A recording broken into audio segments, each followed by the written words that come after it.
Hey, good evening, class. It's your favorite teacher, Miss Keisha Gordon. So, we have to unfortunately do things online this week. So, today is Tuesday the 16th, and we'll do something else like this on Thursday as well. And then we'll be back to class on Tuesday. So, I'm going to go through the chapter work with you all, and then I'm going to give you all your assignment as well, okay? So we're going to start in chapter 2 of your book, Phlebotomy Essentials, 7th edition. And we're going to start with chapter 2. Chapter 2 is quality assurance and legal issues in healthcare. All right?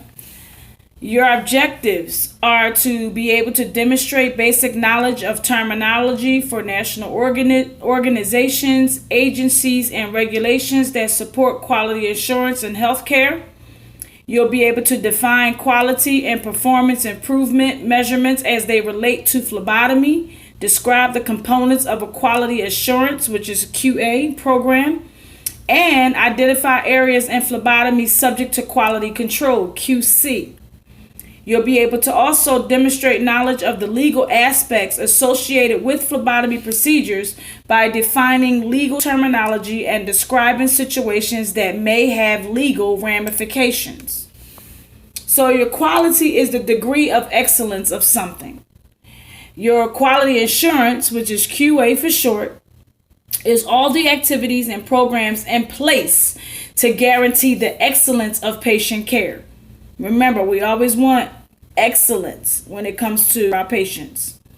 And then you have your CQI, which is your continuous quality improvement program. And that system is put in place to improve quality by continuous monitoring and analyzing all processes and identifying those in need of improvement. So your national standard and regulatory agencies, number 1 is your Joint Commission, your TJC for short. It is independent, not-for-profit organization, oldest and largest healthcare standards setting body in the nation. Establishes standards for operation of hospitals and other health-related facilities and services. It seeks to improve healthcare for public through evaluation, and it focuses on improving safety for patients and residents.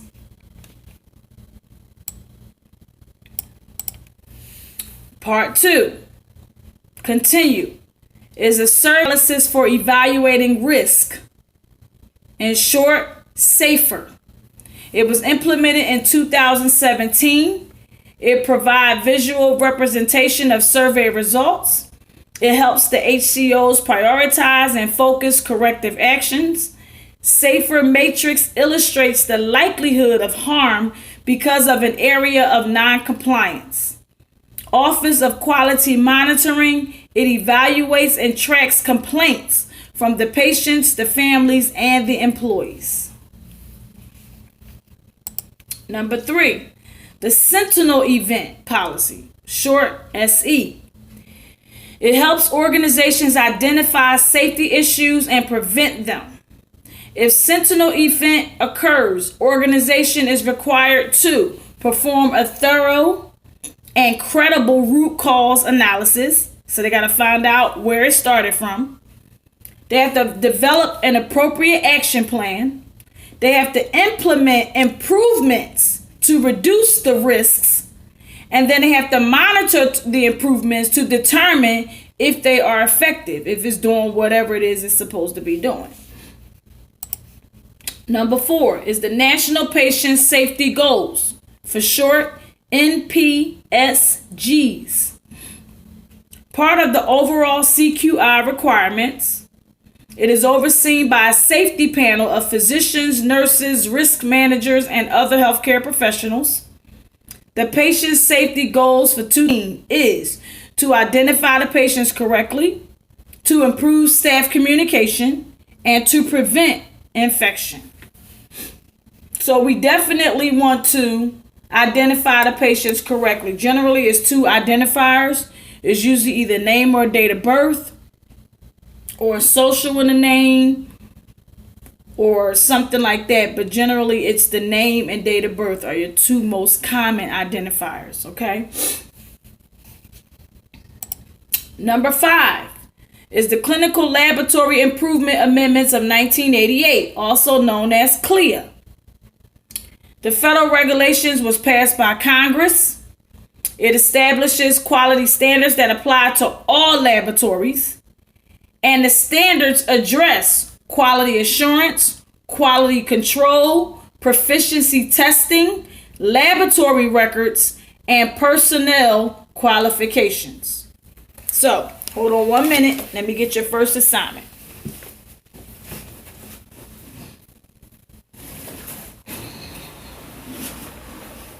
Okay.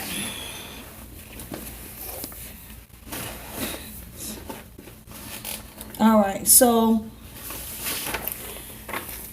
your first assignment is going to be the case study 2-1 on page 38.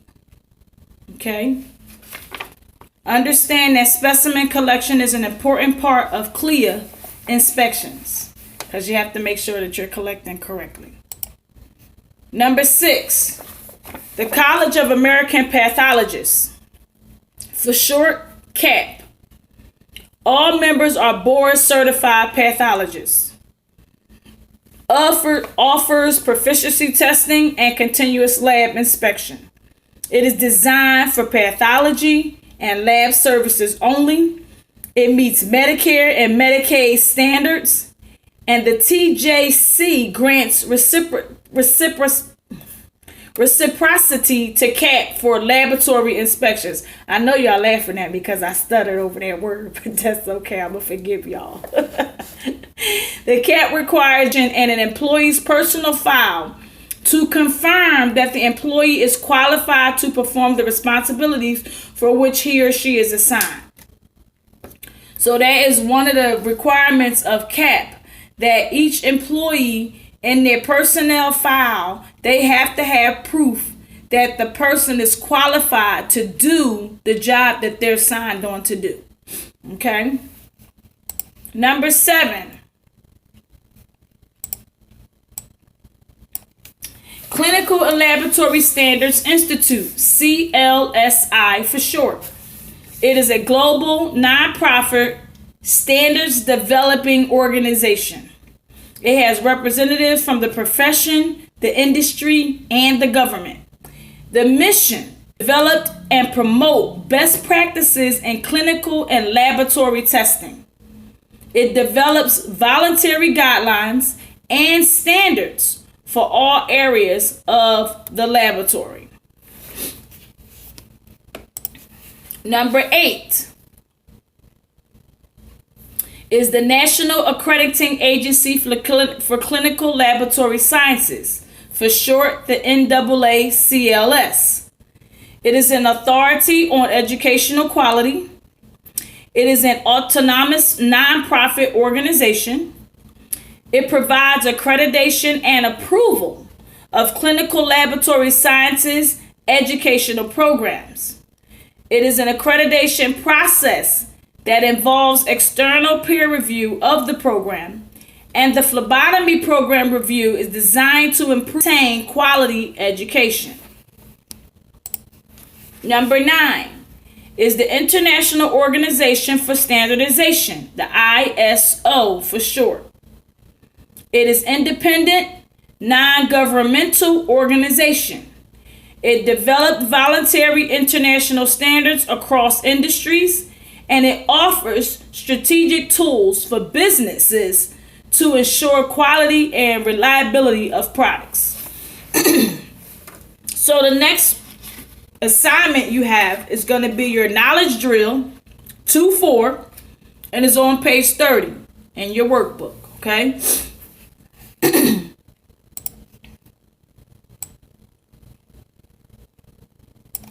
Next part is your quality assurance and phlebotomy, which is your QA processes. Failure modes and effects analysis, FMEA. Failure modes and effects analysis. Six Sigma, lean methodology, and root cause analysis, for short RCA. Your quality indicators is your guides to monitor all aspects of patient care. Must be measurable, well-defined, objective, specific, and clearly related to an important aspect of care. So your next assignment is going to be Knowledge 5, and that's on page 31.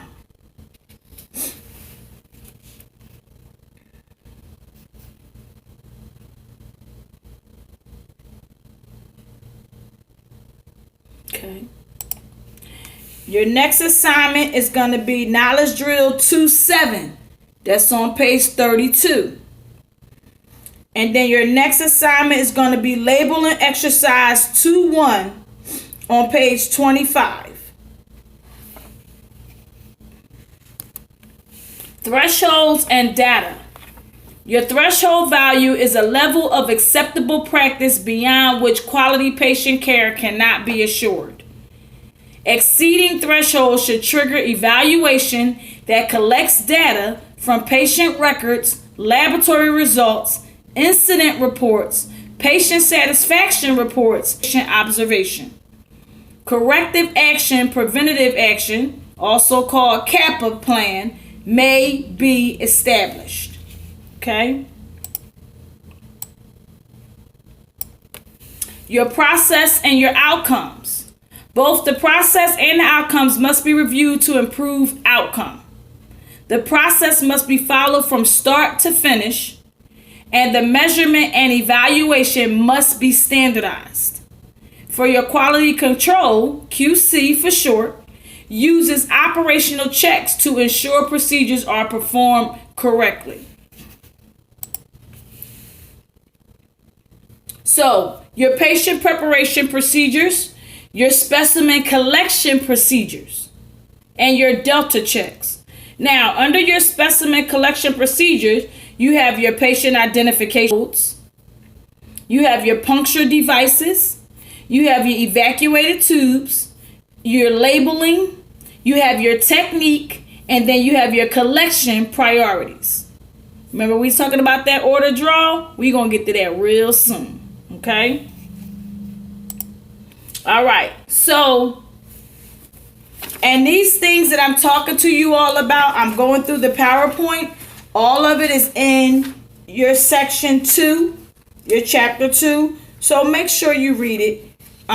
Chapter 2 starts on page 35 and it goes all the way through to page 59, including your questions at the end. So the labeling and the identification is very, very important. You have to make sure that you're using your identifiers. You have to make sure that you're scanning the barcodes and then making sure that the patient's name is matching the patient's armband. Okay? Now, so you have your tube, your containers, and slide with barcodes for the patient ID. So when I'm talking about the patient identification, that's on page 43. Figure 2.2 at the top will show you the scanner and how he is scanning the barcode on the patient's band. If you turn to 44 is what I'm talking about now, when it's showing you other examples of barcodes and tubes and slides that you'll see the barcodes on. So it's made to fit whatever you're going to put it on. That's the labels that they'll use. Okay?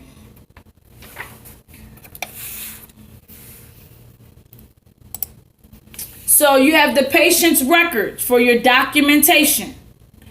A chronologic documentation of medical care given. It is required by law for hospital patients. Every notation should be legible, precise, and complete.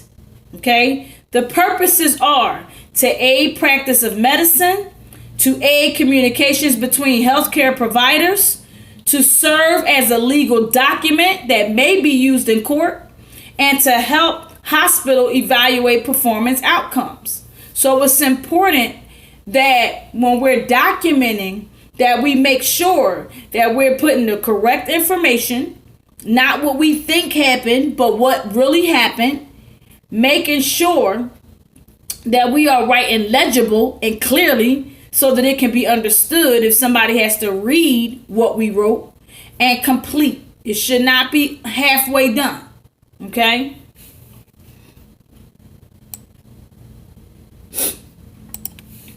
Documentation number 2, you have your test catalogs and your reference manuals. In detail, how to prepare the patient to obtain a high quality sample. Also, list the tests, the CPT code, the type of specimen, the amount needed, special handling requirements, transport temperature, the container type, and causes for specimen rejection. All of these are important to our jobs as phlebotomists.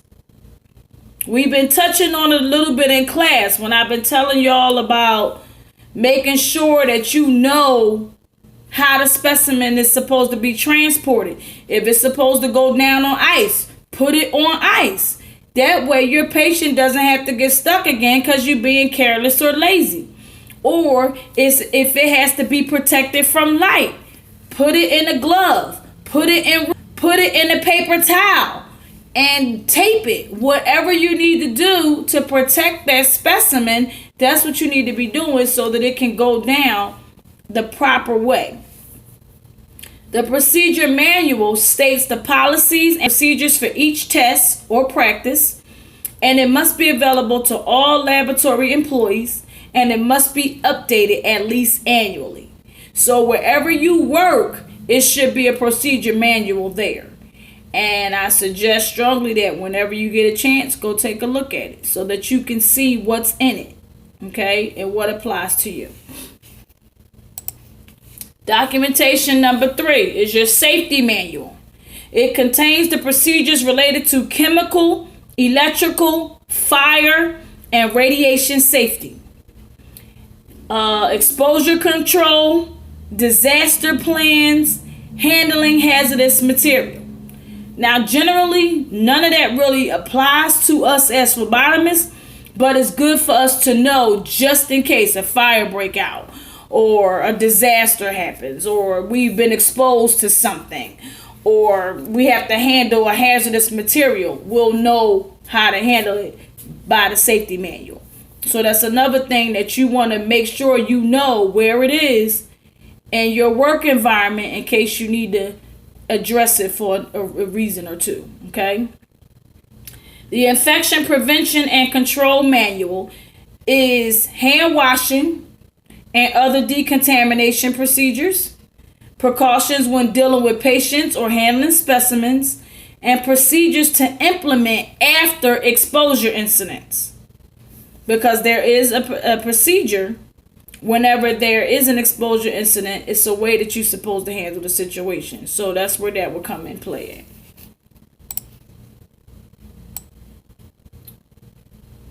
at. Okay. Number 4, your QA forms. It's the equipment check forms. Make sure the equipment work. And like I said, a lot of this stuff in section 2, y'all, it really don't apply to y'all because we really don't deal with like the equipment and stuff like that. But it's good for you all to know. But we do deal with the centrifuge. So your equipment check forms if needed, your internal incident reports if anything happened, a needle stick or you fall or something. You'll need to identify the problem, state the consequence, and then describe the correction. And then you should state the facts, not feelings. Remember I said that earlier. If you don't know, don't put it down. Don't be guessing. Only state what you know for a fact. Risk management. So the definition, and then there are steps. So the definition is identifying and minimizing the risks to the patients and employees. Okay, it's not just limited to the patients. We have to protect ourselves too. So two ways of managing the risk would be controlling the risk to avoid incidents and paying for occurrences after they happen. So the steps are identify the risk, treatment of the risk using the policies and the procedures, the education of employees and patients. We need to stay educated, we ourselves, and then we educate our patients, and then evaluation of what should be done in the future. Also, you have your individualized quality control plan, for short IQCP. The QC approach tailored to the laboratory specific testing, population, and other unique factors. It allows the labs to use whatever PI tools necessary to manage risks. Sexual harassment. It's real. Okay? We talked about this in class. We touched on it. So, it is a form of sexual discrimination. It is a violation of Title VII of the Civil Rights Act. And the definition is a persistent or offensive conduct related to a person's sex that negatively affects a reasonable person's job. It is not limited by gender or relationship and is different than workplace harassment, which is called hostile work environment. The legal issues in healthcare. You have your tort, which is a wrongful act against a person, the property, or the reputation. It is committed without just cause, intentional or not. So a hospital as an employer cannot escape liability for a patient's injury simply by subcontracting out various services to other persons and claiming it is not responsible because the party that caused the injury is not on his payroll. Still responsible. So with this part, you're going to do your knowledge drill 2.5 and your workbook, which I think I already told you, which is on page 31. Okay. Next, with your tort actions, you have your assault, your battery, your fraud, your invasion of privacy, your malpractice, and your negligence. You also have your res ispa locator, which is obvious negligence. You have your respondeat superior, which is employer liability. You have your standard of care. And then you have your statute of limitations.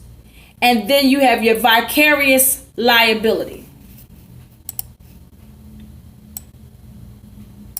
Your legal issues in healthcare continue. You have your malpractice insurance. Remember, I was talking to y'all about that if you wanted to consider going into mobile phlebotomy. You want to have some liability insurance. You want to have that. Remember, we was talking a little bit about that. So with malpractice insurance, it compensates the insured in the event of malpractice. Individual workers are not typically targets of lawsuits, and workers may be named as co-defendants.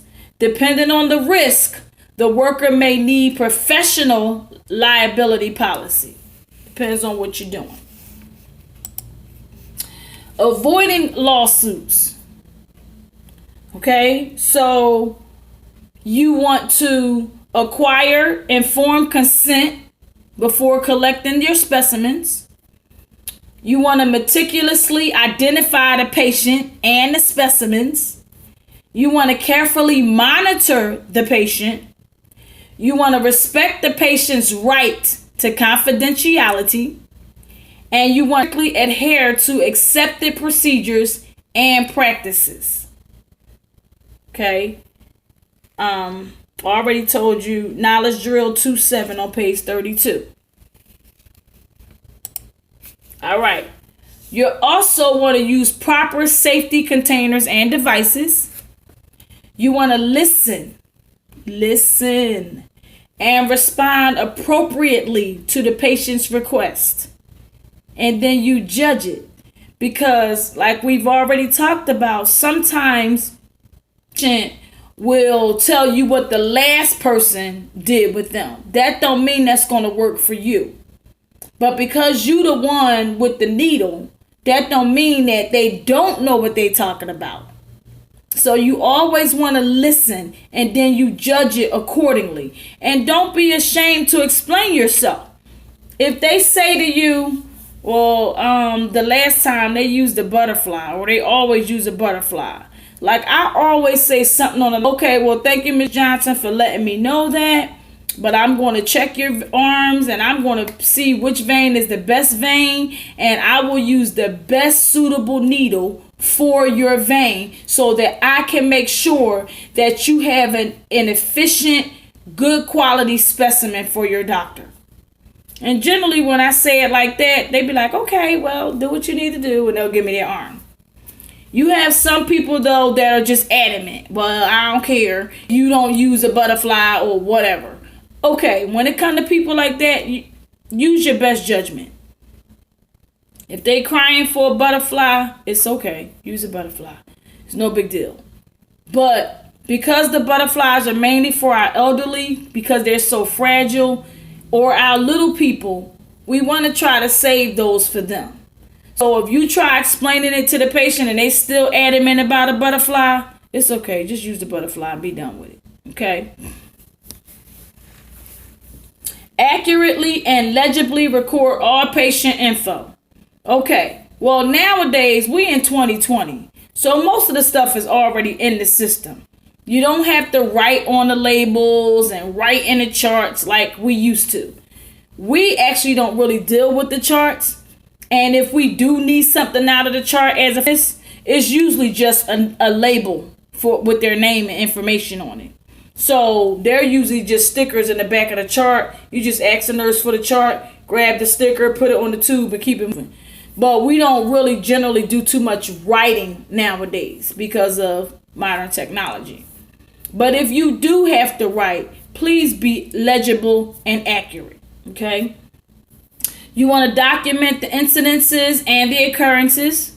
You want to participate in continuing education to maintain your proficiency. Yeah, we talked about that. You want to keep up on your education because things change from year to year, and you want to make sure that you're in the right now when it comes to what we do. You want to be able to perform at prevailing standard of care, and you never perform procedures you are not trained to do. Okay? All right. Legal issues. Continue. Informed consent. It requires a voluntary and competent permission. It requires adequate information given to the patient and non-technical terms. And it is usually obtained before the procedure. So, like I said, that usually don't apply to us, but like a lot of times if a patient get ready to have surgery or something, they have to sign a consent form. Or sometimes when it comes to us, we may see the forms when it comes to HIV testing. They may have to sign a consent. Or if it's a minor and she pregnant or she need to take a certain test or something like that, the parent may have to sign a consent. But we really don't deal with the consent portion of it, because generally once you're an inpatient, that's pretty much your consent. So, like sometimes though, if you go in a room, if they refuse the blood work, it's okay. Just go to the nurse's station, ask who the nurse is for that patient, explain to the nurse that the patient is refusing blood work, and the patient is, and the nurse is either going to go to the room and try to coerce the patient to let you do it based off what the doctor needs, or the nurse will say, don't worry about it. They've been refusing for the last couple of days. We'll try again later or tomorrow or something like that. And in that case, you document on your paper room, blah, blah, blah, spoke to nurse, blah, blah, blah. Patient refused. And you put your initials on it and your time and your date. Okay? Documenting covers you. Don't forget to do that. Okay? All right. Next part. Express consent. It should be specific and cover all procedures that need to be performed. If verbally, it should be followed by entry in the patient's chart. So if they say it, once again, none of this really don't have anything to do with you per se as the phlebotomist, but you need to know this stuff. So once they give the verbal to the nurse needs to go put it in the patient's chart. If it's written, it gives the best possible protection if it's written out, because anybody can say, I didn't say that. Or if they have Alzheimer's or maybe they just forgot, then it's your word against theirs. So it's always best to get written documentation, but there are, rules where you can get verbal as well. But if you do written, it must be signed by the provider and the patient, and it must be witnessed by a third party. Implied consent is the patient's actions imply the consent. Sometimes the patient will do a head nod, or they'll do something to let you know it's okay. They'll reach out their arm or whatever. It may be necessary in emergencies. If the patient can't breathe and they nodding their head, they telling you yes. You don't have to get it written. You see what I'm saying? The laws vary from state to state though. Okay? So you're going to also do in your workbook exercise 2-2. Your matching exercise 2-2, and that's on page 24. When it comes to your consent, most states have legislation for consent for HIV tests. The clients must be advised on the test and its purpose, how the test will be used, and the meaning of the test and its limitations.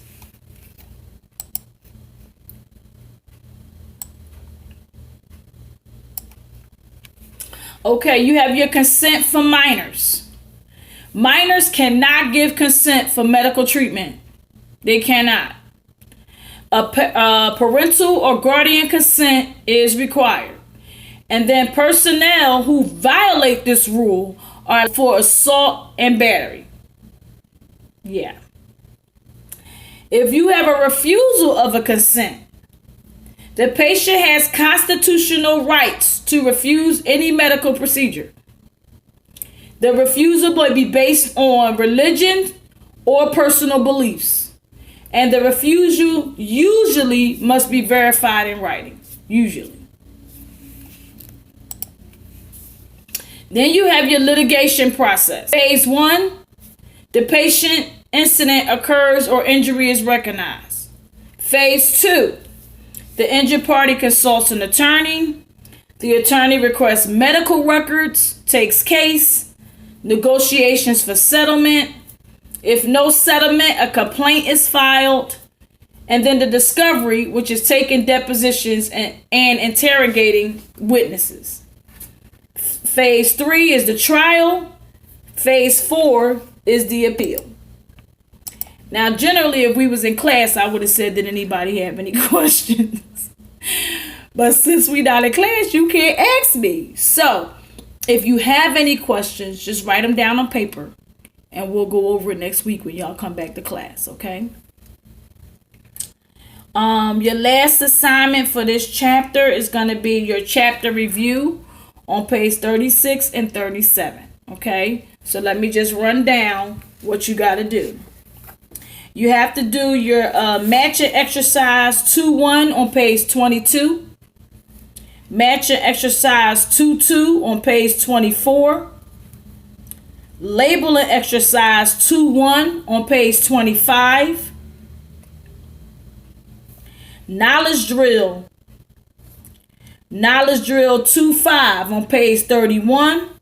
Knowledge drill 2-7 on page 32. Chapter review on page 36 and 37. And your case study 2-1 on page 38. Okay? That's all your assignments for chapter 2. So, in your books, in chapter 2,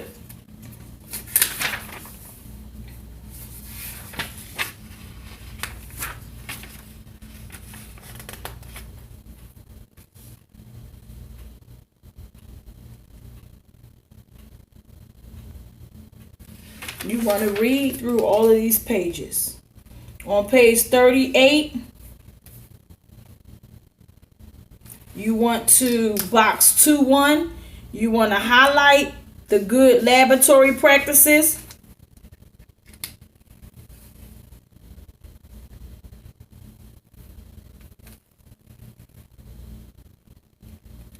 On page 39, at the key point, you want to highlight that the key point that says the CAP requires documentation and to confirm that the employee is qualified and trained to perform the responsibilities for which he or she is assigned.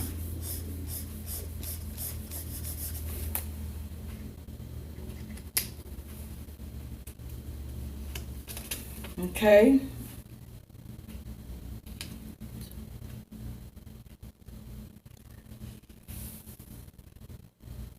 All right, let's see.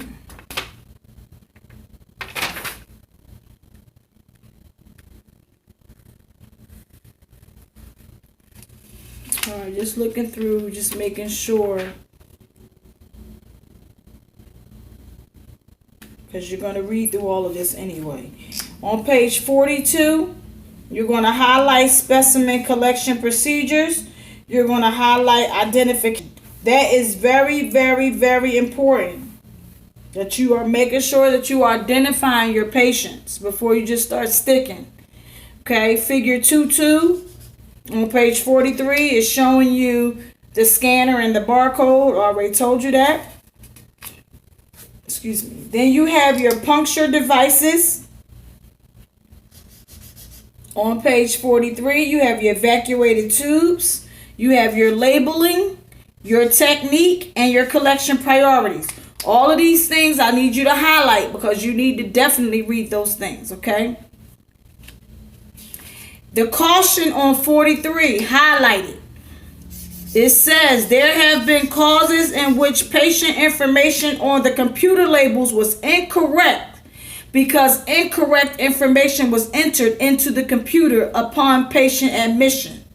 And it does happen.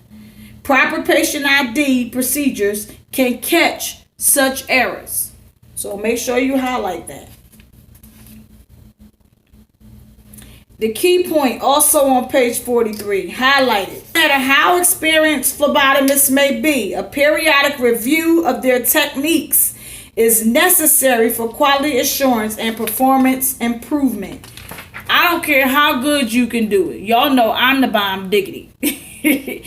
But I always can learn different techniques, better ways to do it. Always leave your mind open to learn, okay?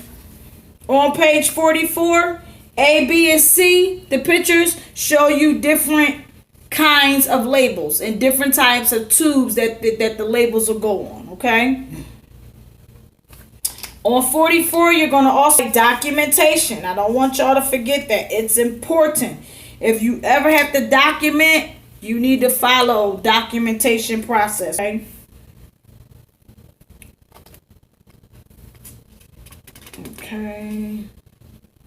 Okay, on 45, like I told y'all, the procedure manual, the safety manual, the infection prevention and control manuals and reference manuals, the QA forms, all of that stuff should be in your section.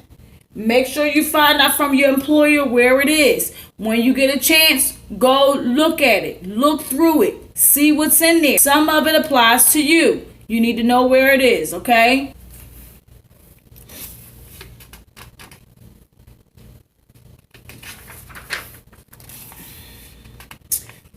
Even on some of them, it'll show you some of, like on page 46, section figure 2.4, it's a page from a reference manual. That's what it look like. On 47 is a page from a procedure manual. On 48, it's an incident report form. On 49, it's a misoccurrence report form. There's so many different forms. On 50, it's a performance improvement form. Okay, then we going into sexual harassment. These things that I talked to you guys about. Always be aware of how you interact with patients to avoid being accused of any type of unwelcome, interpreted it as sexual in nature. That's on page 51, the caution right there. You want to highlight that. Make stars, asterisks, whatever you need to do. Okay, but understand, you don't want to put yourself in a position where a patient feels like you're in misconduct towards them in any way, shape, or form. Okay? Then it goes into your legal issues. It goes into your legal issues where you could do breach of confidentiality, invasion of privacy, things. You don't want those things in your life. So make sure that you're paying attention to these things. On page 52, the caution at the bottom, it says, a phlebotomist who attempts to collect a blood specimen without the patient's consent can face a criminal charge of assault and battery as well as a civil suit for damages. So make sure that you get consent. If that patient refuses, don't touch them. Go to the nurse's desk and ask for the nurse that has that patient, and you go from there. Okay?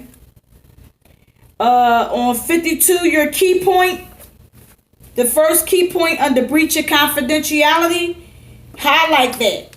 Your patient's confidentiality is protected under the HIPAA law. It is protected under the HIPAA law. And those violations can not only lead to personal civil lawsuits, but also government agency fines up to $50,000 and even jail time. Also, the next key point under invasion of privacy, that key point, invasion of privacy by physical intrusion, may be more than opening the door and walking into a patient's room without asking permission to enter. Highlight that. That's why I teach y'all, door, before you go in the room, knock on the door. Then you open the door. Hey, Miss Johnson, it's Keisha from the lab. I have to get your blood work done. I'm coming in, okay? It's you. That's what you need to do. Introduce yourself. That way your patient know what's going on, okay? Malpractice insurance, you want to read up on that because I told y'all about liability. If you decide to go into mobile phlebotomy, you want to have liability insurance to cover yourself just in case, okay? Then sometimes patients jump, they faint afterwards, they faint during. You know, if you're at the patient's home, just make sure you tend to the patient, okay? All right, on 54, box 2-4, put some asterisks or highlight it, whatever you want to do in your book. Guidelines to avoid lawsuits. Listen to it, okay? Patient consent, highlight. Informed consent, express consent, implied consent, HIV consent, and consent for minors. All of that at some point applies to us. So make sure y'all read up on them. Highlight those ones that I told you. So that would be box 2-4. That would be the patient consent, the informed consent, the express consent, implied consent, HIV consent, and the consent for minors. And also the refusal of consent too. That's an important one because if they refuse, don't touch them. Okay.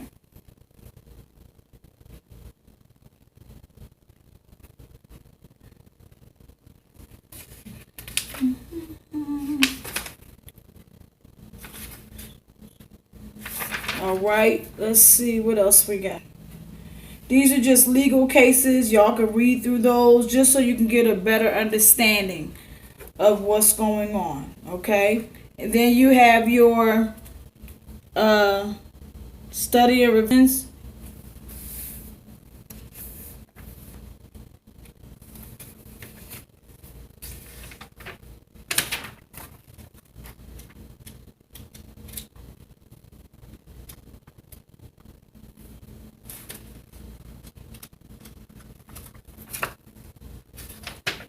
I have to make sure of that.